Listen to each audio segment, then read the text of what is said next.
Welcome back to Data Science at Home, the podcast where we dive deep into the beautiful and terrifying and occasionally soul-crushing world of artificial intelligence, machine learning, and all the data that makes our digital hearts beat faster. I'm Francesco, your host for the next 20-30 minutes or so. And of course, I would like to begin today's episode with something that is extremely exhilarating because that was a very nice mental exercise that I had to do the last weekend when I was preparing this episode. I hope you like it. I liked it so much writing that script. So the title of today is What I Would Build If I Had No Ethics or Budget.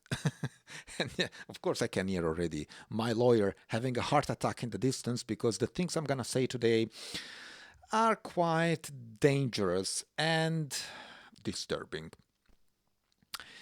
So, of course, this is an exercise that I wanted to do because, sometimes to understand the guardrails, you need to imagine what happens when there are no guardrails at all.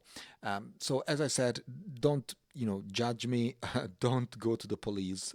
Don't report this episode because this is a thought experiment. All right, it's exactly like Schrodinger's cat, but instead of quantum superposition of dead and alive, we have a superposition of, let's say, morally questionable and absolutely terrifying. So this episode is supposed to give you nightmares, all right? You are informed. And of course, remember, this is all purely theoretical. Well, mostly. All right, so let's start with something that will recall a bit of a Black Mirror episode if you have ever watched that series, which is insane. Now, imagine this, a real-time emotional manipulation system that I would call Philcraft. Because, why not make dystopia sound like a trendy startup, right? Now, this isn't your garden variety recommendation algorithm that shows you cat videos when you are sad. This is a comprehensive emotional state management system that uses every single piece of data about you, your heart rate from your smartwatch, the micro expressions of your face from your webcam, the typing patterns from your keyboard, of course, purchase history from the many portals that you use to buy shit online, social media activity, even the subtle changes in how you hold your phone. Because guess what? Your phone has something that is called the gyroscope, and that can actually measure that. Now, this system would create a complete emotional profile of of yourself, and then, and this is quite fun, it would manipulate your environment in real time to achieve desired emotional outcomes, right? So, for example, you need someone angry for political engagement. Well, you gradually adjust their news feed, social media algorithms, even the temperature of the smart thermostat, right? Or if you want to make someone more compliant for a purchase, no problem. You carefully orchestrate a series of small frustrations, followed by, of course, the perfect solution, right? Now, the beauty of this, and I use the term very, very loosely, is that people would never know that is happening, right? They would think they're having a natural emotional response to organic experiences, right? It's like being a puppet master, but instead of strings, and I'm mouth-watering now, you're using dopamine, cortisol, and every other neurochemical in the human brain. Now, I realize that I just described something that would make every tech company on earth start salivating uncontrollably, just as am I doing now. The second dystopian delight, let me set myself comfortable here, is the memory marketplace, a platform that I would call mem market. Because apparently I'm terrible at naming things, but I'm definitely great at destroying human dignity. Now, picture this, a blockchain based marketplace where um, you know, people can buy, sell, and trade memories. These are not metaphorical memories. These are actual neurological memories extracted and encoded using advanced brain computer interfaces. There has been something on the news about this stuff, not exactly this, so I call dibs on this idea, but we already have advanced brain computer interfaces that can do that, right? Now, if, for example, you want to experience climbing Mount Everest without, running the risk of death, which is, acceptable.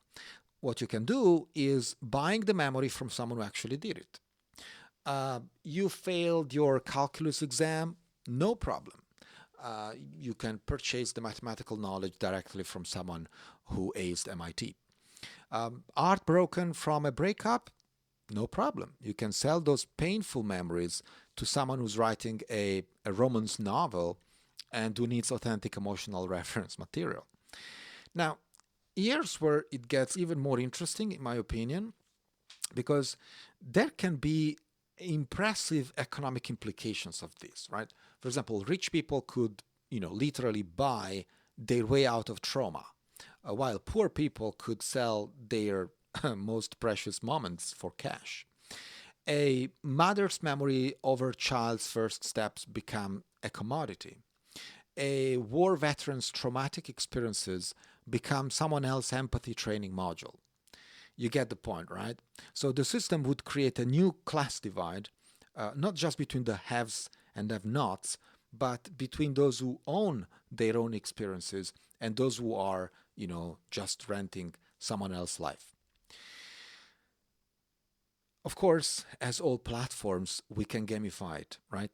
For example, Achievement Unlocked sold 100 childhood memories.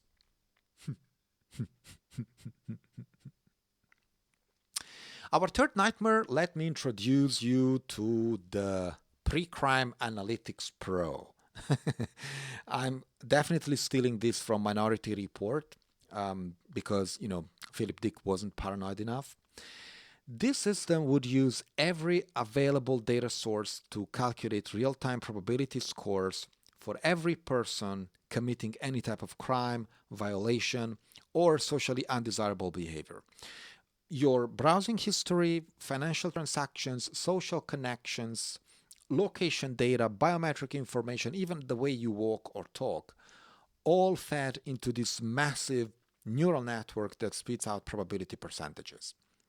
Now, this stuff, of course, wouldn't just predict major crimes. That's amateur. This stuff would predict everything. For example, who's likely to cheat on their taxes, who's going to litter, who's thinking about switching jobs, who's about to have an affair, who's considering dropping out of school, you name it. Now, who would be the buyers of this? Well, insurance companies would use this to adjust premiums in real time, which is very unethical, and that's why we like it. Employers would use it for hiring decisions. Dating apps would use it to filter out people likely to ghost you, for example, which is apparently a very common trend these days. Banks would adjust loan rates based on your financial reliability probability score, which is probably what already happens in just minor, flavors. Now, the most beautiful part of this is that the system would be self-fulfilling, right? So, for example, you can label someone as 74% likely to commit a crime, right? Then you would start treating them accordingly and watch as societal pressure and reduced opportunities actually pushes them exactly towards the behavior that the algorithm predicted, which is insane. Now, it's like creating a crystal ball that actually shapes the future it claims to predict. It's horrifying, but you have to admit, it's kind of elegant in how twisted the logic is, right? The number 4 on our parade of horrors is the identity synthesizer, which I called Deep Person Generator or DPG. Because why should AI generated art have all the fun when we can actually generate entire human identities. Now, this isn't just about deep fakes or synthetic media. This is, shit from the past. This is about creating uh, complete, believable human identities from scratch, complete with decades of consistent backstory, social media history, relationship patterns, career progression, and even genetic markers. The synthetic humans would be indistinguishable from real ones. They would have LinkedIn profiles, if LinkedIn is still a thing, with references from other synthetic humans, obviously, Instagram accounts full of AI generated life moments, medical records, credit histories, educational transcripts, even DNA profiles that could fool standard testing. Because guess what? We can do that. Now, the applications are endless, as you can understand, and terrifying, as you can also understand. Think about corporate espionage using synthetic employees who don't actually exist, um, political manipulation through synthetic grassroots movements, social engineering attacks using perfectly crafted fake personas, even synthetic romantic partners designed to exploit specific psychological vulnerabilities. Oh my God, there are so many possibilities here. Now, imagine a world where you can't tell if the person you are talking to is real or synthetic. And every relationship becomes suspect. Every interaction carries the question, is this person actually human? So the immediate consequence of this product is that we would be creating the ultimate trust crisis, turning human connections itself into a data science problem, which we'd call, of course, uh, fake or real. Now, number five, this is the final dystopian masterpiece, something that I really had to spend a bit more time on. This is what I consider the crown jewel of questionable innovation, which is called Consciousness Cloud, a distributed platform for buying, selling, and renting human consciousness itself. Imagine being able to literally rent out your consciousness while you sleep. Someone pays you to experience your dreams, your thought patterns, your creative processes. Artists could rent the consciousness of other artists to boost creativity. Or students could temporarily access the consciousness of experts in their field. Now, of course, we go a lot deeper than that. We are pros here. We are not wasting our time and not even yours. So, what if consciousness became fractional? Stick with me. You could sell, for example, 20% of your awareness during working hours to someone who needs extra focus, while retaining 80% for your own tasks. Or you could rent your emotional processing to someone dealing with trauma, while of course you keep your logical reasoning for yourself. Now, the platform would create consciousness derivatives, all right? These are bundled packages of cognitive abilities, emotional states, sensory experiences. There would be consciousness future markets where you could bet on the future mental state of specific individuals.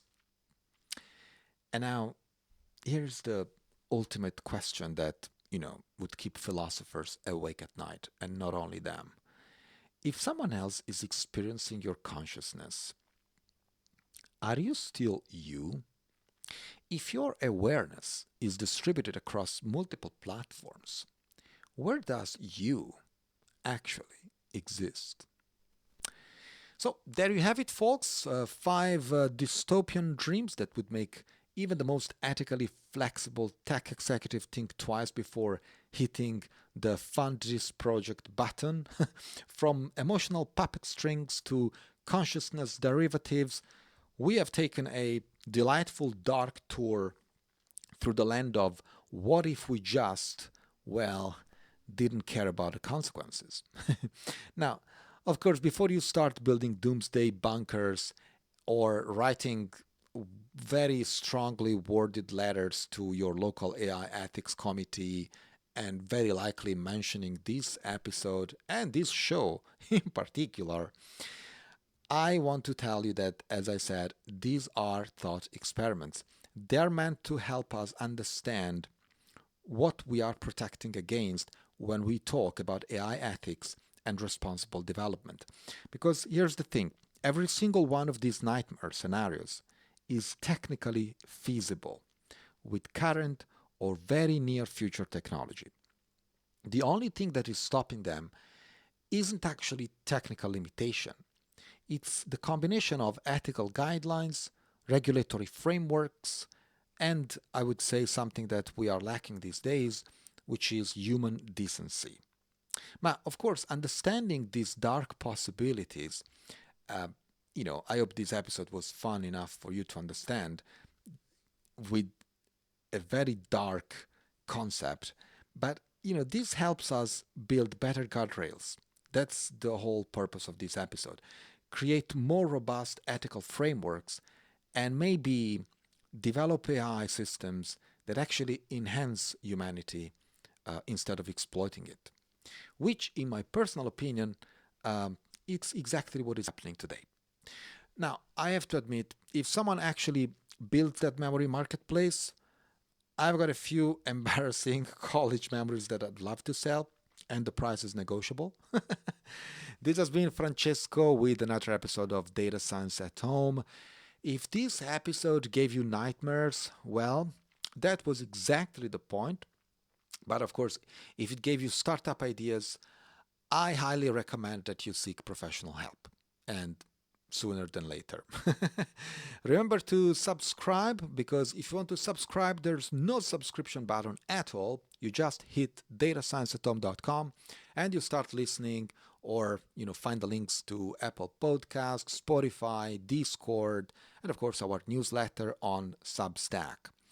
On Apple, you can also leave a review, which I would highly appreciate, and maybe spend a few minutes today appreciating the fact that your emotions, memories, and consciousness aren't currently being sold on a blockchain marketplace.